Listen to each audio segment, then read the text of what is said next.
This starts in March 2020, right at the start of the mandatory lockdowns with no outside fun times allowed, no toilet paper, only napkins, and my journey into cabin fever-induced madness. Just before the lockdowns were announced, my friend C posted non-stop about being single and having even tried going lesbian with the same problems, constant friend zoning. At the time, she was living with her twin brother, who I'll call him JR, and the two of them effectively got locked into the same apartment for the rest of the year, with neither of them having any actual income due to everything being closed. Eventually, JR gets a job as a mechanic, but C just stays home as mushrooms begin to grow on her body and starts an OF. Abruptly, the constant posts about being single and lonely stop. C goes radio silent. I get worried because we're bakery friends and we share recipes and stuff. I ask JR and he says she's doing great, just staying home for right now. Okay, weird, but fine. Fast forwards up to September 2023. It's the first time I've seen C since she and JR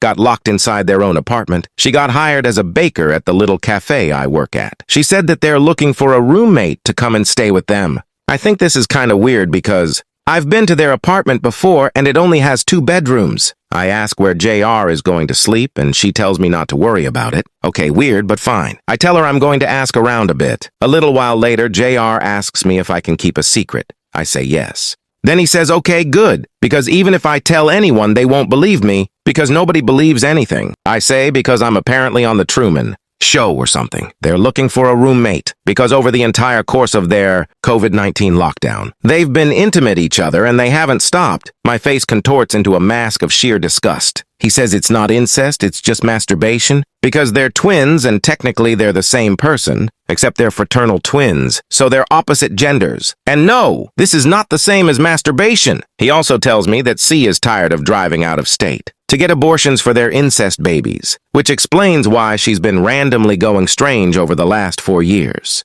So they think that by getting some poor bastard to move in with them, that it'll cause both of them to behave because a stranger now lives with them, and it would be weird if they knew what was going on. I just stand there in shock and disgust.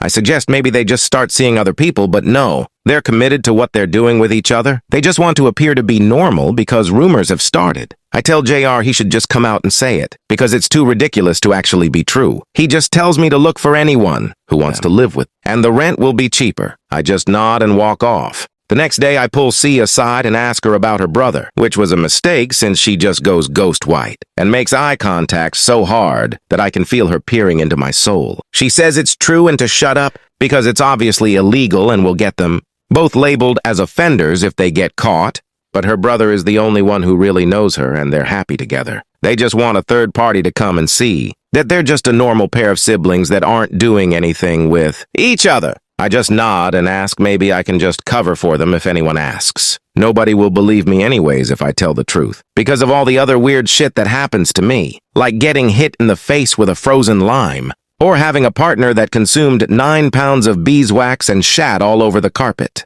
C agrees with me. I'll cover for them because they're my friends. My weird friends, but still my friends. C also makes sure to reassure me that if I tell anyone, she knows where I live, which is great because I also know where she lives. So now we're at a stalemate and we both go to opposite sides of the bakery and do our thing before leaving for the day. Fast forwards to today. I found that JR and C are still doing their intimate things, but now C has an IUD and hasn't had to go across state lines to prevent the Habsburgs from uprising again. Wow. I feel like watching Game of Thrones in real life.